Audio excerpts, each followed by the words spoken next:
Tudo bem com vocês? Indo direto ao ponto, esse vídeo ele é um complemento de um texto que eu fiz no Substack, o link vai estar aqui na bio embaixo, na descrição. E ele fala justamente sobre a nossa autofala, né? O falar consigo mesmo. O texto ele é um resumo de um livro que eu li, e esse vídeo ele é um resumo dos 2 livros do mesmo autor. O primeiro livro, só para vocês terem uma ideia, ele foi feito mais ou menos em 1986, então a gente ainda tinha muita coisa a evoluir e desenvolver ali com relação ao que a gente precisa. E o segundo livro, se eu não me engano, acho que ele é 2013 ou 2017, e ele é um pouquinho mais prático, mas ele é basicamente a mesma coisa. Então se você for comprar, compra o mais atual. Mas você não vai precisar, provavelmente você vai entender de maneira bem simples, bem direta o que é a autofala. Os 2 livros, só para vocês entenderem, é What to Say When You Talk to Yourself, essa é a primeira edição, vamos chamar assim, e a segunda é Negative Self-Talk and How to Change It, ou seja, a nossa autofala negativa e como mudar. Qual que é o grande ponto disso tudo, né? O que a gente precisa entender da autofala? A autofala nada mais é do que um diálogo interno, é a conversa contínua que temos com nós mesmos, e ele molda os nossos pensamentos, crenças, emoções, ações, afetos e coisas do tipo. É o comportamento verbal que a gente chama na análise do comportamento. A autofala, ela surge muito de estímulos externos, ou seja, a gente cresce ao longo da vida ouvindo pai e mãe falar pra gente o que nós somos, como devemos agir. E é um pouquinho do que eu falo para algumas pessoas quando a gente pensa em efeito Forer, né, que é uma descrição genérica sobre comportamentos do tipo astrologia. Nossa, eu sou de aquário, eu sou de leão e leão age de tal forma. E aí você tem ali uma regra verbalizada para você, e essa regra você internaliza e fala, nossa, realmente eu tenho que agir assim. E eu brinco com os meus clientes e agora com vocês que estão assistindo que assim, tudo que você está falando, tudo que você está ouvindo e tudo que as pessoas estão te comunicando direto ou indiretamente, real ou virtualmente, aquilo vai moldando partes das suas crenças que vão gerando afetos, que vão gerando comportamentos geram resultados e os resultados podem fazer a manutenção desse processo inteiro. Se a gente fosse resumir o livro, seria basicamente esse ciclo. A gente vai ver ele 2 vezes aqui, porque é importante entender este processo, ok? Então, dando continuidade nesse sentido, palavras e pensamentos repetidos, não é uma única vez, tornam as nossas regras, autorregras e crenças, e tornam-se as nossas regras e autocrenças e tal, e o modo de agir. O que isso quer dizer? Se eu falo e escuto o tempo inteiro que eu sou muito inteligente, a tendência é que eu não queira me esforçar tanto, porque eu aprendi que eu sou inteligente. Mas se eu acredito e escutei ao longo da vida que eu sou esforçado, eu sempre vou estar correndo atrás. A Carol Dweck, do Mindset, a nova psicologia do sucesso ou coisas do tipo, né, no livro dela, ela fala muito da mentalidade de crescimento e mentalidade fixa. A gente pode pensar de outras formas, outros nomes e coisas do tipo, mas não vem muito ao caso explorar isso. O que ela fala, basicamente? A mentalidade rígida ou fixa são aquelas pessoas que olham para os desafios e acabam evitando. E as de mentalidade de crescimento olham para os desafios e buscam se desenvolver além daquilo ali. Porque elas foram recebendo, segundo esse autor aqui, que é o Chad Hemster, ou Hemstetter, não sei como é que a gente vai chamar ele, só de Chad talvez. Ele fala sobre programas, que é o que a gente tem lá dentro das visões mais analíticas, né, ou mais pseudocientíficas também, de modo geral, que é você receber uma programação na sua mente. Vem muito também ali pegadinha da PNL, né? E aí dentro disso o que acontece? Nós somos em partes aquilo que a gente repete diariamente. Você já ouviu aquela fala de algum lugar de que você é o que você consome, você é o que você lê, você é o que você come, você é o que você faz todos os dias? E na verdade, todas essas afirmações, por mais que elas sejam reducionistas, elas estão certas até certo ponto. Por exemplo, eu sou em partes todos os pensamentos que eu tenho repetitivamente ao longo do meu dia. Eu sou em certa parte, em questões emocionais, os humores e afetos que eu alimento e nutro ao longo do meu dia. E a minha personalidade ela é os comportamentos e as crenças que eu tenho repetitivamente. O meu organismo ele tem as mesmas coisas, ele vai se desenvolver a partir das mesmas coisas que ele recebe diariamente. Então sim, a repetição nesse sentido, ela molda quem você é, desde um universo mais interno, como crenças, interno emocionalmente, até um universo mais orgânico, como um alimento, ou suas questões hormonais, tirando ali os fatores genéticos e tudo porque ele já vem de você, ok? Dentro disso, o que a gente precisa começar a entender? As frases que nós falamos sobre nós mesmos, nossas definições, moldam a perspectiva que teremos sobre a vida e nós mesmos também. Eu peguei aqui e comecei a fazer alguns exemplos que é do tipo assim, eu nunca faço nada certo. E aí se eu penso nessa frase e vou alimentando aquilo, ou eu cresço num ambiente que está sempre me corrigindo, está sempre me punindo pelas coisas que eu faço, a tendência é que eu também comece a me criticar mais. E ao me criticar, eu não me permito fazer algumas ações, porque ter que lidar com aquele desconforto é muito difícil. E isso vai gerando todo um processo que a gente vai entender como autocrítica, autocobrança, movimentos de procrastinação, fuga, esquiva, enfrentamento e por aí vai, que vão gerando várias ações. E aí, o que a gente precisa entender aqui? Como é que a gente vai identificar tudo isso, Rafael? Como é que a gente vai mudar então essa autofala? O que a gente precisa fazer para isso? Primeira coisa é entender um pouquinho do ciclo dela, que é estímulos geram crenças. O que são os estímulos? São as coisas que acontecem ao seu redor, é o meio externo, ok? Existe uma parte interna, mas a gente vai falar ela de uma outra maneira, tá bom? Então os estímulos são as coisas externas. Como eu falei, pensa numa criança recém-nascida e tudo que o ambiente vai moldando para ela dentro do seu imaginário vai gerando crenças, ou seja, desde aquilo que eu falo para ela até as coisas que ela escuta no dia a dia, beleza? Esses estímulos, entre aspas e de maneira mais reducionista, vão gerar um conjunto de crenças, um conjunto de mentalidade. E aí essa mentalidade, essas crenças, essas regras internas fazem com que eu tenha um afeto. O que é o afeto aqui? O afeto nada mais é do que o que acontece internamente no seu organismo.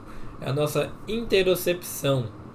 Quando você está aqui, por exemplo, eu estou gravando, são 23h33 da noite, eu acabei de tomar um pouco de água, minha filha está dormindo, e no que se minha filha acorda e chora, vai me gerar um afeto. E esse afeto vai ativar um conjunto de crenças que vão me fazer ter um conjunto de comportamentos, ok? Mas você não falou que os estímulos geram crenças? Sim, um estímulo, minha filha chorou, veio uma crença. Opa, preciso ir lá ver o que aconteceu. Isso gera um afeto que é um conjunto de hormônios, neurotransmissores e reações orgânicas que geram um comportamento que podem me fazer pausar aqui, ir lá ajudar ou entender que minha esposa está lá com ela, está tudo bem, elas vão conseguir se entender, eu não precisarei sair. Então esse afeto ele está sendo sempre moldado, ele está sempre fluindo no nosso organismo e mudando como a gente reage. Os nossos comportamentos vão aumentando e se relacionando também com essas crenças e afetos, e aí eu tenho uma atitude. Essa atitude, esse comportamento em si, de maneira prática, ele gera um resultado. E esse resultado ele reforça todo o nosso sistema. Eu coloquei ali como o resultado reforçando ou não as crenças, mas na verdade é todo o sistema. Quando a gente pensa na interocepção, a gente não está pensando num ciclo, efetivamente. Isso é um pensamento muito retrógrado. Mas a gente está pensando numa coisa que ela interage toda dentro de si mesma. Então, crenças afetam comportamentos que afetam os afetos, as emoções, por exemplo.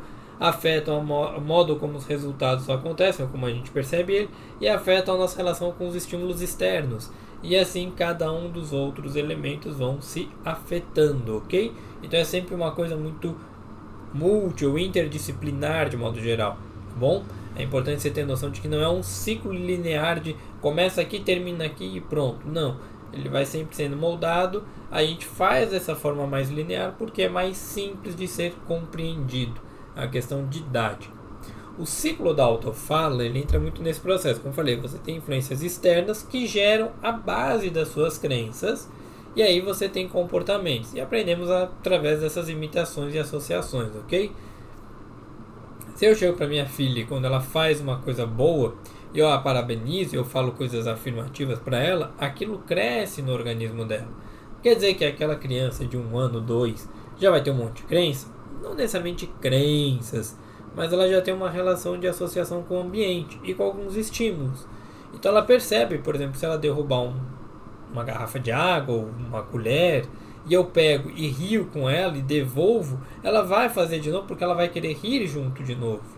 E ela vai ficar naquele processo. Até que os pais muitas vezes se irritam e falam, não vou te dar mais, e aí tira aquilo ali. E aí a criança não entende, mas estava legal e agora não tá. Por isso que a gente fala, por exemplo, quando você está com a criança, se você não quer que ela tenha um determinado tipo de comportamento, você precisa estar numa postura mais neutra e educá-la de maneira mais positiva nesse sentido. O que é o positivo? Mais afirmativo, mais assertivo. Você não tem uma reação exagerada, porque a criança ainda não entende muito bem essas reações. Ela começa a ganhar associações a partir disso e através das associações ela vai entendendo. O nosso cérebro é o mesmo processo. Ele não entende o que é real, o que é imaginário. Ele não entende que o que você está falando ou ouvindo é de fato uma verdade ou não. Mas o quanto aquilo se repete no seu dia a dia e gera de afetos em você, ele vai moldando parte dessas características. Como, por exemplo, se eu acredito que eu nunca faço nada certo, eu vou ter um comportamento ali que ele vai ter uma função de esquiva, de fuga. Eu vou ler um pouquinho só para vocês entenderem. Esse diálogo interno pode surgir como uma tentativa de evitar lidar com o desconforto gerado, por isso a fuga. Ao acreditar que nada dá certo, a pessoa pode evitar se colocar em situações desafiadoras. E aí o que eu tenho como consequência? A evitação de um comportamento, a evitação do enfrentamento de novas ações e a perpetuação de uma sensação positiva de curto prazo, que é eu não preciso lidar com o meu problema, mas negativa de longo prazo, porque ela perpetua a sensação de incompetência, de ineficácia. E aí, novamente, um estímulo gera uma crença, que gera um afeto, que gera um comportamento, que gera um resultado, o resultado reforça todo o sistema. Que é o que eu coloquei nesse segundo exemplinho aqui, de meio externo, gera um pensamento interno, uma ação externa, que gera uma ação externa, que gera um reforço. Esse reforço gera a manutenção do comportamento, reforço ou não, e aquilo repete todo o nosso ciclo. Nós agimos de acordo com o que nós acreditamos ser capazes de fazer. E a partir do resultado dessa ação, se ela é reforçadora ou não, aquilo vai retroalimentando o nosso sistema de crenças e comportamentos. E aí, uma coisa fundamental é parar e identificar as nossas autofalas negativas. Como é que a gente faz isso? Escrevendo, percebendo no dia a dia. Não é um perceber cognitivo apenas, do tipo, eu pensei sobre isso. Não, escreva.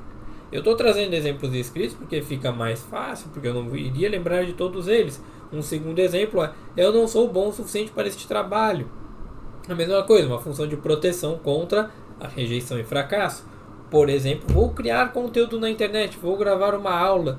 Eu não sei quantas pessoas vão assistir essa aula, eu não sei se ela será útil, eu não sei nada sobre o resultado dessa aula. Mas se eu paro para pensar sobre isso e eu deixo que as minhas crenças limitantes ou negativas alimentem o meu comportamento, a tendência é que eu não grave essa aula. Se eu falo, nossa, mas o meu cenário está ruim ou coisas do tipo, a tendência é que eu pare de fazer aquele comportamento e aí eu realmente entendo que não vale a pena. Porque eu estou sempre reforçando ele positivamente, no sentido de que estou colocando algum elemento positivo ou retirando ele nesse sentido, e aí eu consigo manter o comportamento da esquiva, que é justamente sobre isso. Se eu acredito que eu não sou bom o suficiente, a consequência é esse pensamento que me serve como uma estratégia para evitar situações potencialmente ameaçadoras, julgamento de vocês aí do outro lado, e como aplicar, como aplicar para o emprego, assumir novas responsabilidades, tal, beleza? E aí funciona como uma barreira que me impede de exercer novos comportamentos ou me expor a riscos. Esses dias eu estava falando com uma cliente que era sobre isso, né? Por que a gente tem dificuldade de perguntar? Por que a gente tem dificuldade de chegar para uma pessoa que sabe mais e perguntar, me ensina. Eu não sei, eu não entendo, me ensina. Porque a gente aprende que perguntar é ruim. Quando você está lá na salinha de aula e alguém pergunta uma coisa que você considera ruim, uma coisa burra ou coisas do tipo, aquela pessoa, ela tem muito mais chance de crescer se ela manter o comportamento do que você que não perguntou. Mas você fica na dúvida, será que minha dúvida é boa? Será que não é? E quem é que reforça uma dúvida boa? O professor. Quando o professor chega e fala assim, cara, sua dúvida é muito boa, ele está querendo reforçar aquela pessoa que fez a pergunta, que é ótimo, é funcional, mas ao mesmo tempo ele pune quem não fez a pergunta. Porque quem não fez fala assim, cara, eu não pensei nisso. A minha pergunta, então, será que ela é boa? E aí vem todo o conjunto de comportamentos que vão sendo retroalimentados. E aí qual é a consequência disso? A manutenção da zona de conforto e o reforço de uma crença de inadequação. Ou seja, se eu não sou bom o suficiente para este trabalho, para essas funções ou para essa atividade, eu me sinto cada vez mais inadequado. Dentro disso a gente vai percebendo que quais são os meus gatilhos, quais são as minhas atividades, o que eu preciso modificar para poder mudar essas questões, né? Para poder melhorar a minha qualidade de vida. E aí entra esse processo de a internalização de mensagens negativas afetam o nosso pensamento e a maneira de agir, ampliando ou limitando os nossos comportamentos. Que aí surge a ideia de um pensamento intrusivo, crença limitante ou coisas do tipo. Os reforços que recebemos pelos nossos comportamentos fazem a manutenção dos mesmos. Ok? Então o ciclo da autofala é basicamente isso. Você tem uma situação no meio externo, um estímulo, ele gera uma reação interna, pensamentos, crenças e afetos. Esse conjunto de elementos cognitivos e orgânicos gera uma ação externa. Essa ação ela gera um resultado que pode ser reforçado ou não. E esse comportamento, esse resultado, ele faz a manutenção do processo como um todo. E isso vai se repetindo ao longo do dia a dia. Quanto mais você fala negativamente com você, quanto mais você executa comportamentos coerentes com a sua autofala negativa, né, as suas crenças, mais fortes elas vão ficando. E aí você vai desenvolvendo, ok? Você vai alimentando todo aquele processo. E Rafael, como é que eu faço para mudar isso então? O que eu tenho que modificar em mim para começar a fazer isso? Primeiro passo que o chat fala, a gente pode pensar isso muito atualmente, é o monitoramento ou conscientização. Perceber e identificar os seus pensamentos e impactos. É um exemplo básico, eu acabei de identificar que eu não coloquei aqui, eu não fiz a correção do identificar. Eu poderia parar e pensar assim, nossa, mas que droga, deu tudo errado. E não, tá tudo bem, vocês entenderem, o cérebro de vocês é bom para isso, ele vai se adaptar e vocês estão processando. Não é por causa de um erro de português que o vídeo vai dar todo errado. Não é assim que funciona. A mesma coisa, talvez eu tenha uma thumbnail, talvez eu não tenha, ainda vou fazer a edição da capa disso aqui, mas eu não posso ficar me permitindo falar assim, se não tiver uma thumb não vai render. Vai, porque eu tenho milhares de outros vídeos que rendem bem dentro das proporções para aquilo que eu me ofereço, para aquilo que eu entrego.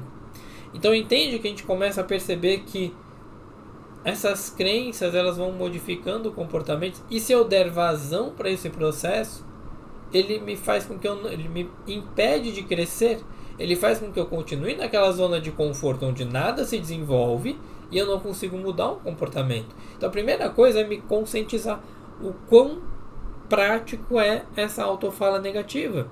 Quais são, e é o que a gente faz na análise do comportamento, né, que é a análise funcional, quais são as funções dessas crenças.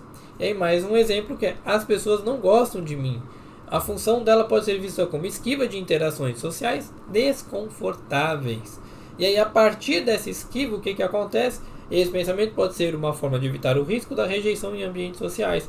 Ele funciona como uma justificativa para se afastar de situações que ativam insegurança e medo da avaliação negativa.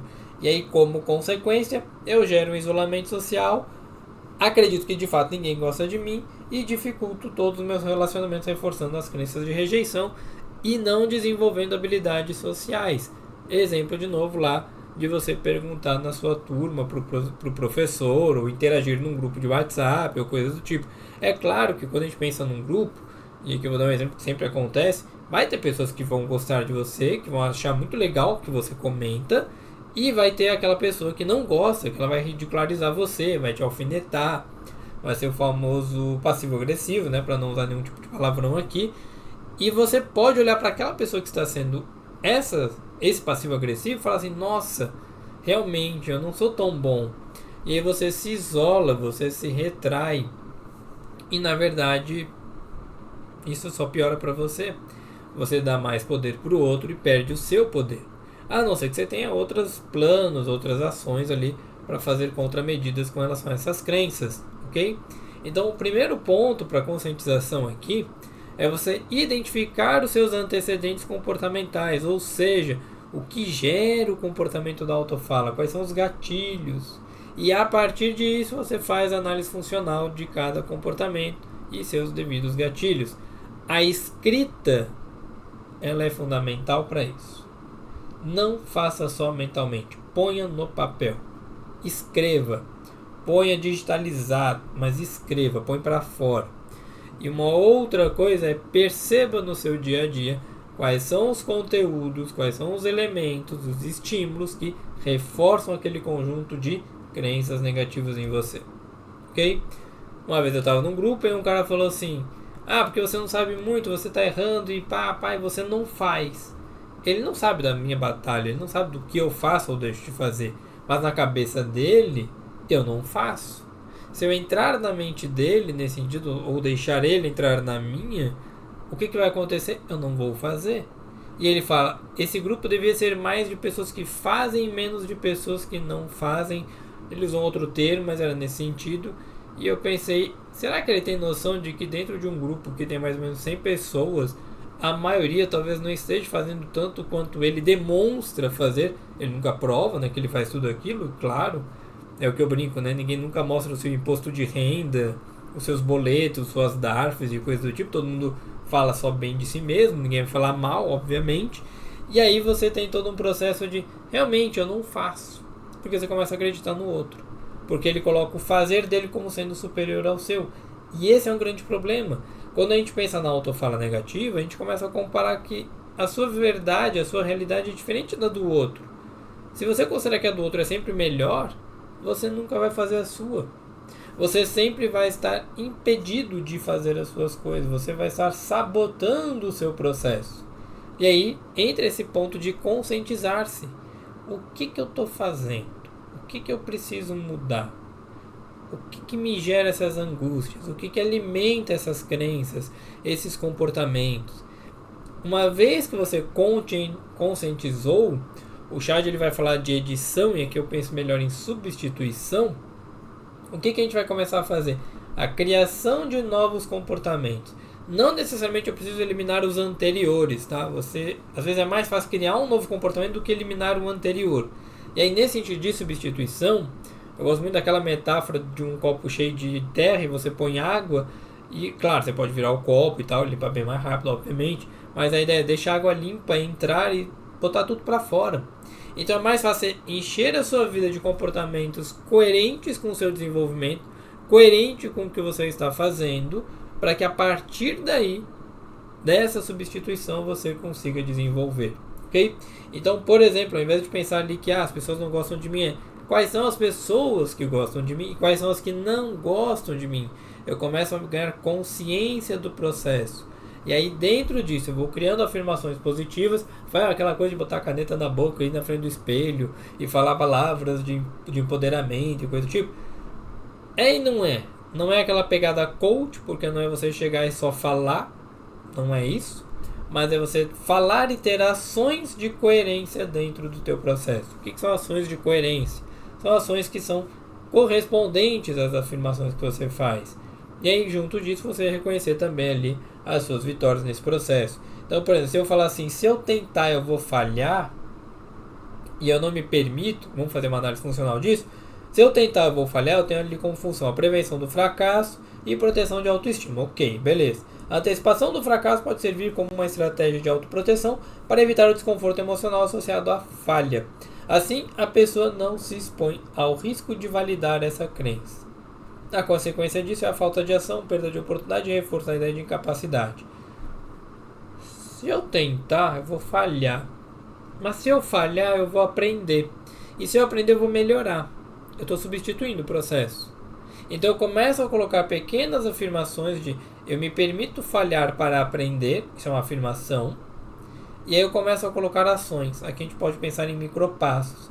Por que o micropasso? Porque eles são microevidências, reconhecimento de vitórias, de que eu estou me movimentando em prol daquele novo comportamento. E aqui eu tenho duas coisas que eu posso estar trabalhando: mudar um comportamento diretamente ou mudar a consequência daquele comportamento, ou seja, os reforçadores dele. Um exemplo besta.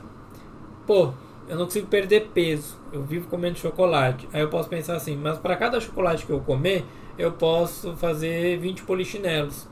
eu posso fazer 20 abdominais, eu posso fazer tal coisa. Eu estou mudando a consequência. Ao invés de eu só me lamentar, me lamento, mas eu tenho mais uma coisa para fazer. Mais uma ação positiva. E aí, à medida que eu começo a fazer aquilo, ela vai gerando novas ações, novas consequências, e isso vai mudando todo o processo. Entenda, nunca é uma única coisa, tá? É um conjunto de situações que a gente precisa avaliar. Por isso que a análise de estímulos, análise de questões externas, percepções de questões internas também são importantes para que você possa mudar os seus comportamentos. A substituição comportamental, ela não é uma coisa simples em termos práticos. Ela é simples em termos teóricos. A prática, ela demanda mais persistência, demanda o nosso último tópico, que é a repetição, que eu vou entrar um pouquinho nele nesse sentido, mas demanda você de saber que aquilo vai ter uma recaída sim, e está tudo bem. Faz parte do teu processo de evolução, ok? E aí, toda vez que você for escrever uma afirmação positiva, e eu recomendo que escreva e fale de vez em quando para si mesmo, elas precisam ser específicas, claras, escritas, baseadas na sua realidade, momento presente, não de forma negativa, mas de forma positiva, obviamente, ou nos seus desejos, naquilo que você está buscando desenvolver, ok? E aí tem algumas pessoas até que vão falar sobre figuras de linguagem, como gerúndio, coisas do tipo, para você poder fazer uma boa escrita, mas não vamos entrar nesse detalhe agora porque não é necessário. Dentro disso, vamos pegar mais uma crença, né? Eu não mereço ser feliz. A função justificativa para não buscar o bem-estar. Se eu acredito que eu não mereço o amor, eu não vou buscar me relacionar. Se eu acredito que nenhum homem presta ou nenhuma mulher presta, eu não vou buscar me relacionar. Eu vou estar sempre alimentando essa crença com as evitações. E é a mesma coisa, esse pensamento pode ser relacionado a sentimentos de culpa ou crenças internalizadas sobre merecimento. Ele funciona para evitar lidar com a responsabilidade de investir no próprio bem-estar. É mais fácil eu acreditar que a culpa é dos outros, que o problema são os outros, o meio externo, do que olhar para dentro. E é o que eu brinco com algumas pessoas, que quando a pessoa chega e fala assim, porque não tem nenhum homem que presta, hoje ninguém consegue ter um relacionamento duradouro, coisas do tipo, o meu primeiro alerta, eu sempre brinco com as pessoas, é, olha, então, isso aí é trauma, né? É o trauma falando, não é você. E é real. Essa pessoa passou por trauma, passou por uma relação ruim. Então ela acredita naquela história que ela conta para si mesma, aquela crença, a partir da experiência que ela teve, ou experiências que ela conheceu, não por si, mas pelos outros. E aí é todo um processo de reconstruir ou ressignificar aquelas crenças e comportamentos dentro da sua própria vida. E aí entra a repetição. Quanto mais eu repito uma coisa, mais o meu cérebro entende que aquilo é importante. Como é que o cérebro guarda uma informação? Ele guarda mediante dois estímulos, dois fenômenos: repetição e intensidade. Se uma coisa acontece de maneira muito intensa, quase traumática nesse sentido, para o bem ou para o mal, a gente associa trauma sempre a uma coisa ruim, obviamente, mas a intensidade ela pode ser boa ou ruim. Ele vai guardar aquela informação para você. Ele vai guardar aquilo para que você internalize e se proteja ou execute novamente. E a repetição, ou seja, essa repetição ela pode ser diária ou até mesmo sazonal, contextual nesse sentido, ela faz com que você mantenha aquele comportamento. O exemplo de uma repetição sazonal é o Natal. Você chega todo Natal e tem os mesmos padrões de comportamento, claro, vai mudando ao longo da vida um pouquinho aqui e ali, mas é o mesmo tipo de padrão. À medida que você executa mais vezes, aquilo perdura. Executou menos vezes, aquilo não perdura. Aquilo vai sendo extinto. Quanto mais você repete um comportamento, mais aquela mudança ou aquele código, aquele programa ou programação, ela vai se sustentando. Porque ela está persistindo ao longo do tempo. Ela não parou no primeiro obstáculo, ela foi sendo repetida.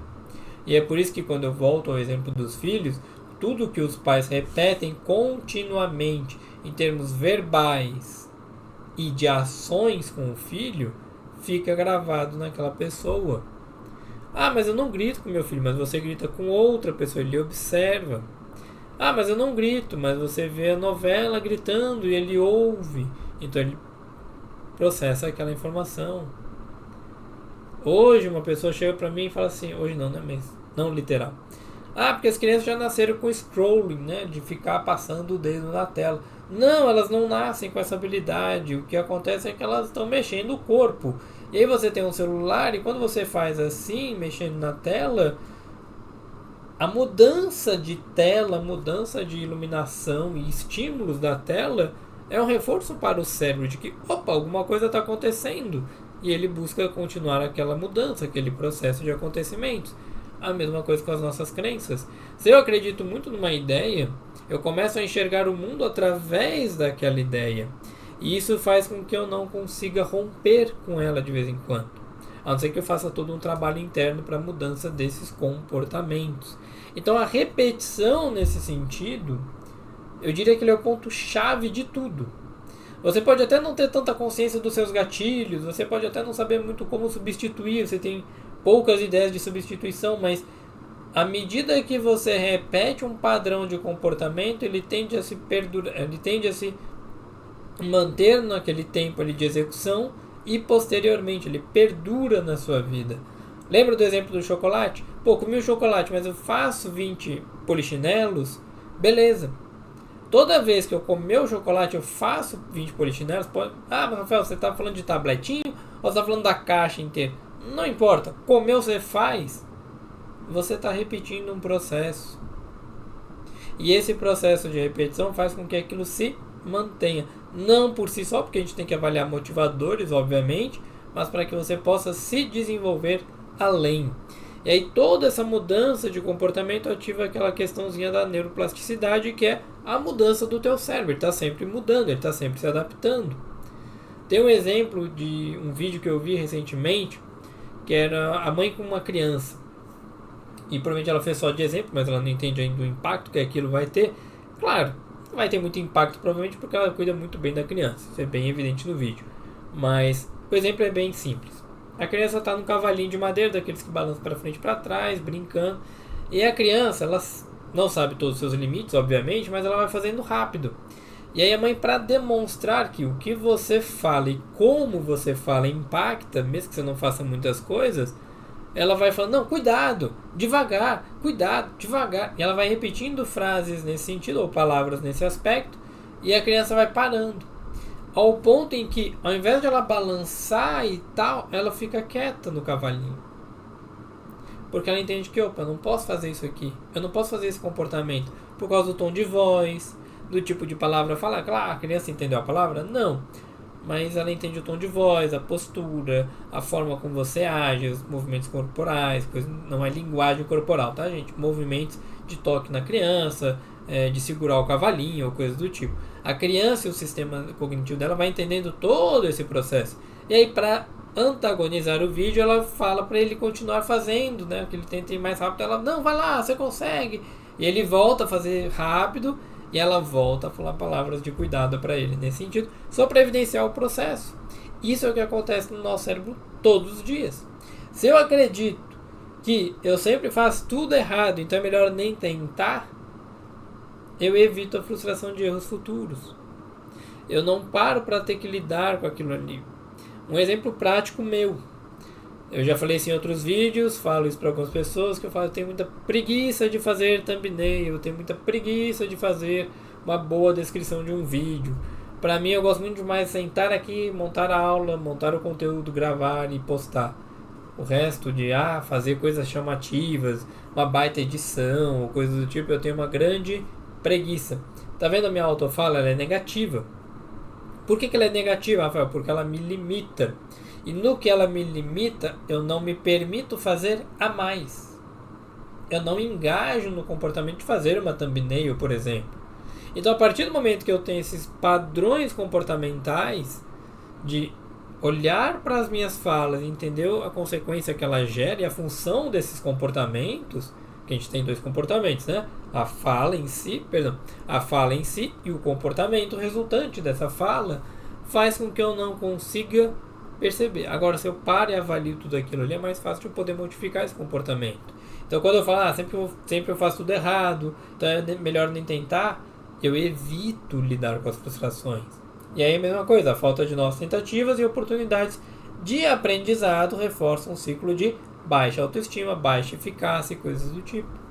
Fel, você consegue dar um exemplo mais prático? Sim, se eu não me permitisse fazer esse vídeo, eu não sei como é que ele vai se desenvolver. Sabe o que vai ser reforçador nesse vídeo? E aqui não entendo o que eu esteja pedindo, ok? É um exemplo. Se vocês chegarem e darem like, esse vídeo bater X views, sei lá, vamos botar aqui que a média do canal é 40 views. Então se esse vídeo chegar a 200 views, eu faço mais aulas. Tá vendo que eu estou colocando condições? Elas podem ser boas ou ruins, ok? Mas essas condições elas me permitem entender que, cara, se chegar a 200 visualizações, eu vou fazer. Se chegar a pelo menos 15 likes, eu vou fazer mais uma aula. Se chegar a 5 comentários, entende? Eu vou modificando os meus reforçadores. E aí eu me permito testar uma ideia, testar uma afirmação diferente. E é isso que acontece. A nossa autofala, ela permite que a gente tenha um comportamento mais proativo ou menos proativo, mais limitante, de acordo com o que a gente alimenta, de acordo com o que a gente faz e o que é reforçado no meio externo, a partir daquela ação. A mesma coisa eu coloco aqui, que é uma coisa que a gente ouve muito, né? Eu não consigo me concentrar em nada, eu acho que eu tenho TDAH. E, claro, existe um aumento de diagnóstico de TDAH, autismo e coisas do tipo, porque as pessoas transam, se multiplicam e seguem a vida. Isso é normal, né? Não tem nenhum mistério nisso, é o básico. Existe também um aumento de diagnósticos mal feitos por profissionais que não estão bem capacitados. Isso também não é muita novidade. Mas qual que é o ponto? Se eu acredito que eu não consigo me concentrar, que eu não consigo parar e ler um livro, eu não vou me permitir fazer esse movimento. E aí, mais uma vez, alívio imediato da pressão de ser produtivo, por exemplo. Então, não preciso ler o livro, porque eu não vou conseguir me concentrar. Prefiro ouvir um podcast, prefiro ouvir uma aula, porque você não consegue se concentrar. E aí, você acredita nessa ideia, porque ela está sendo repetida várias vezes, você tem um comportamento que reforça essa ideia dentro do seu sistema, e isso gera todo o adiamento de tarefas, piora de acúmulo de responsabilidades e reforça a crença de ineficácia. Entende como a autofala é importante? Ela não é uma bobajada que veio do coaching, ela é uma coisa que ela molda como você se comporta. Comportamento verbal e não verbal andam juntos. Regras internas, regras externas andam juntas. Você precisa saber articular os dois lados. A mesma coisa, ninguém se importa com o que eu digo, então você também não se engaja, você não busca melhorar tua oratória, tua didática, se impor, deixar sua voz sair. Ninguém vai me ouvir. Mas, Rafael, existem algumas pessoas que usam isso como combustível, não é? Sim. Porque elas aprenderam, também pelo meio externo, obviamente, uma relação com o meio externo, elas aprenderam a questionar essas crenças, essas falas do tipo, quem vai te pagar para te ouvir, que é uma coisa que o Ícaro sempre cita, né? O Ícaro de Carvalho, que é um marqueteiro, ele fala assim, aquilo me movia para fazer mais. Quando o Ícaro falava, não existe concorrência, e aqui é uma suposição, uma hipótese. O que acontecia dentro do sistema do Ícaro? Num período de mais ou menos 2 anos, ele deu uma parada com a empresa, né? A empresa foi sendo tocada sem ele, ele parou um pouco, porque ele acreditou tanto na ideia de que não existe concorrência, que a concorrência se desenvolveu, ele não parou para olhar aquilo efetivamente. Isso aqui é só suposição minha, tá? E aí, no que a gente tem essa função de não ter que olhar para aquilo, eu também tenho a função de não ter que olhar para o que eu preciso melhorar. E aí a concorrência chega e bate a porta. Tô chegando aqui.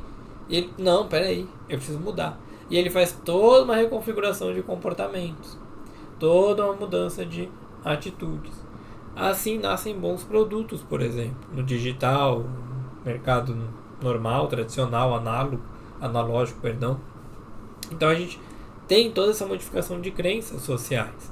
Por exemplo, votar não adianta nada. Então você vai lá e vota tudo nulo. Você não se engaja na política, você não se engaja no que o seu político está fazendo, né? Em quem você votou. Você acredita que não vale a pena sim interferir naquele processo, mas ele compensa, porque ele é em parte sobre o seu futuro. o que você pode ou não fazer. Imagina se a gente falasse que nada adianta e aí de repente o Nicolas Ferreira não faz o vídeo do Pix. Claro que não é por causa do vídeo do Pix, mas ele é um contribuinte e não há toda aquela pressão social em volta do Pix. E aí? Uma outra teoria que eu ouvi uma vez sobre isso é que como é que as facções criminosas que fazem muita coisa com o Pix iriam poder continuar atuando, sendo que agora elas vão ser rastreadas. Então a ordem vem lá de cima de uma facção, de alguma coisa nesse sentido, e elas interagem. E aí, por que eu estou dando esses exemplos? Porque se eu acredito nessa ideia e ela bate com os meus afetos internos, com as minhas crenças já enraizadas, ou até mesmo com o que eu sinto sobre aquele assunto, aquilo se reforça. E eu tenho comportamentos coerentes com aquela crença, com aquela fala. Então a autofala ela está em tudo que a gente faz. Tudo. Se você não parar para cuidar da sua autofala, você não conseguirá se desenvolver da melhor maneira. E aí, por exemplo, as coisas só dão certo para os outros, nunca para mim. As pessoas estão sempre falando mal de mim, pelas costas. Essas crenças que a gente vai alimentando, pare e começa a questionar. Da onde veio? Por que eu tenho isso? O que está alimentando esse processo? Como é que eu quero lidar com essa questão? Comece a analisar todas essas questões.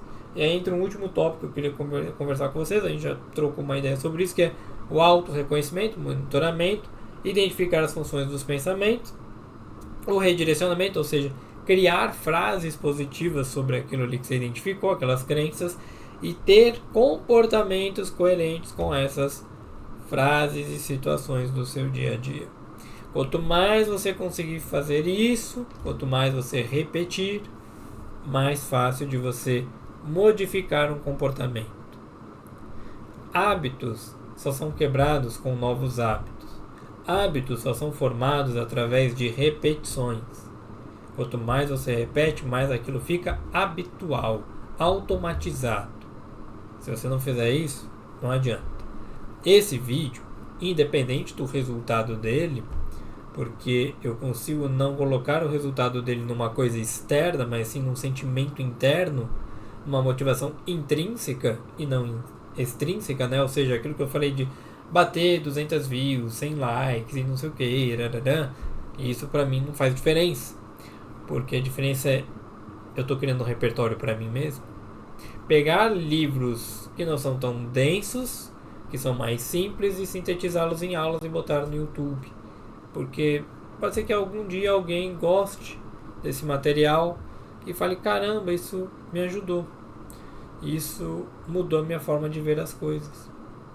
Pô, gostei do seu conteúdo. Recentemente eu fiz alguns vídeos e recebi alguns comentários elogiando. Falei, legal, fico feliz em ajudar, mas isso não é o que me motiva. Não que o comentário não seja importante. Para questões métricas e algoritmos ele é fundamental. Mas para mim, enquanto pessoa, enquanto criador de conteúdo, ele não afeta. Rafael, o que você está fazendo? Usando uma autofala, para que eu não fique condicionado a fazer algo em prol dos estímulos externos. Eu faço em prol dos estímulos internos, aquilo que eu acredito de mim mesmo, do que eu estou buscando para mim. Ah, mas existe um estímulo externo aí. Você falou a questão de deixar um legado, deixar para as pessoas, ajudar outras. Sim, mas eu nunca sei o quanto esses vídeos, esses conteúdos que eu faço vão ajudar. Então eles estão ali, soltos, independente do que aconteça. Sacou? Você vai trocando crenças negativas, falas negativas por coisas mais positivas. Coisas que permitem você chegar onde você quer. Eu quero chegar numa renda com esse YouTube, obviamente. Então quanto mais eu conseguir fazer vídeos melhores, conteúdos bons, trabalhar as minhas crenças com relação a thumbnail, minha preguiça desse processo, mais rápido eu consigo alcançar isso. Então a ideia é essa. Uma vez por mês, um vídeo como esse, por exemplo. Tentaria uma vez por semana, mas eu já tentei e já vi que não consigo tão fácil agora. Então diminua aquela métrica, aquele comportamento, que era uma vez por semana, agora é uma vez por mês. A partir do momento que começa a ficar mais fácil, uma vez por mês, eu falo assim, deixa eu tentar 2 vezes no mês. E aquilo vai ficando mais fácil, deixa eu tentar 4 vezes ou 3 vezes no mês. Obviamente eu não vou chegar todo dia, tá? Não faz sentido. A não ser que eu faça aulas curtas de 10, 15, 20 minutos, o que não é ruim. Mas essa aula, por exemplo, ela vai ter uns 45 minutos e eu sei que não é todo mundo que vai ficar até o final. Mas se você ficou até o final, obrigado pela sua atenção, pelo seu carinho. Se tiver dúvidas, manda no comentário e a gente troca uma ideia sem problema nenhum. Beleza?